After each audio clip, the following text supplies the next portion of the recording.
The legend, musician and activist Pete Seeger passed away this week at the age of 94. Now, PEI music promoter, producer Bob Jensen of Jensen Music International had the chance to meet and work with the legendary Pete Seeger, and we had a chance to call Bob just a few minutes ago. Good morning, Bob. Good morning, Matt. Always great to talk with you, and of course, so many people this week sharing their reflections on Pete Seeger's life and his legacy. Yeah. How did you form a connection with Mr. Seeger? Well, Guy Davis has been a lifelong friend of his, and Guy's manager called me because apparently Pete got this idea that he just wanted to go out and do some concerts for fun. They said, would you like to book some Pete Seeger dates? And he's been like a lifelong hero of mine, and I just jumped at the opportunity, and we booked a little tour of Quebec and Ontario. It was quite a thrill. What was it like to meet him for the first time, Bob? I see you sent me a photograph of you with him. Well, I met him actually back in the 70s for the first time at the Atlantic Folk Festival, but the first time I really got to meet him was at one of the Toronto shows. We did 2 nights at Hughes Room in Toronto, and it was incredible.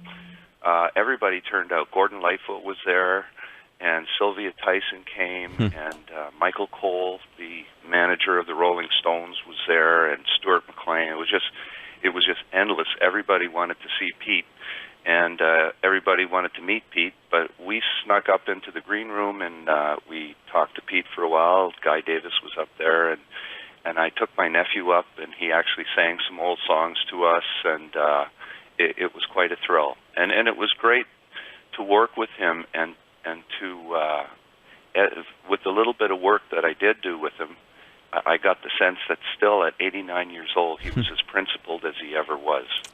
What were the musical highlights of that performance for you, Bob, watching him sing some of these iconic songs?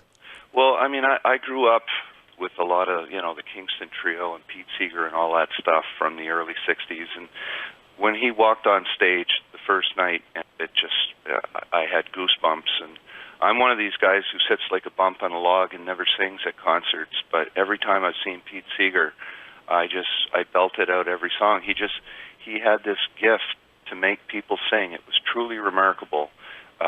Every Pete Seeger concert ends up being like a choir. He just is able to draw that out. The joy of the music and the message of the music. Do I understand that you helped to plan his 90th birthday party event? Well, that came about quite by accident at one of the Hughes Room shows. I was seated at the table with Michael Cole. He owns Live Nation and he manages the Rolling Stones, and we struck up a conversation about the Stones because I had worked with Mick Taylor years earlier, and then he told me that he's quite a fan of Pete's, and I said, well, what are you going to do for Pete's 90th birthday party? He said, well, what do you mean? I said, well, Pete's turning 90 in May. You should have a big show at Madison Square Garden and invite Bob Dylan and Bruce Springsteen and all those guys. And I said, everybody will want to come because it's Pete. And he said, wow, that's a great idea. I'm going to do it. And so he did. He put on a 90th birthday party at Madison Square Garden, and there were 50 artists there, 50 superstars. Wow. Everybody from Bruce Springsteen to Joan Baez, John Mellencamp, Dave Matthews, Ben Harper, Emmylou Harris, Bruce Coburn, Richie Havens, Chris Christopherson. It was an incredible night, truly an incredible night. So you really helped to plant the seed for that idea. Well, I mean, honestly, it was just a kind of a fluke. I just said, hey, why don't you do this? I hadn't even really thought of it. It's just when he said he was a big Pete Seeger fan, I said, well, geez, why don't you do a big birthday show? And he ran with it. So, I mean, that was my contribution was minimal, but it was great fun. And I went down to New York with my daughter. And we saw the show, and we got backstage, and my daughter got to meet a lot of the people there. So it was really fun, and it was an incredible thrill to work with Pete. And this week, hearing about his passing, Bob, what were your thoughts? Well, I mean, he's an absolute giant. The guy, he marched with Dr. King. He was interrogated by Joe McCarthy during the House for un-American activities, communism, witch hunt.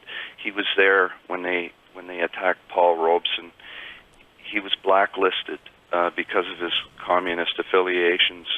He told his daughter he would clean up the Hudson River, one of the most polluted rivers in North America, and then he did it. He cleaned up the river so that people could actually swim in it.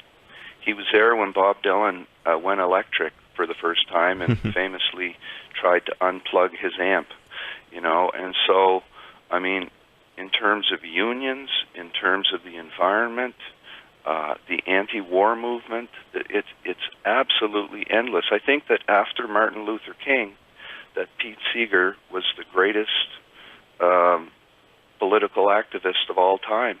And on top of that, of course, he was just a wonderful artist, He recorded with Woody Guthrie and Leadbelly, Sonny Terry and Brownie McGee. Yeah, it's endless. He was at Obama's inauguration. Mm-hmm. You could just go on and on. There was a movement to try to get him nominated for a Nobel Peace Prize as well. So it was a life of service, a life so full that, it would be hard to find another that could match it. And those great songs live on. Bob, thanks so much for taking our call this morning. Really appreciate it. Okay, thank you, Matt. All the best. Bye-bye now. Okay. That's Prince Edward Island music promoter Bob Jensen.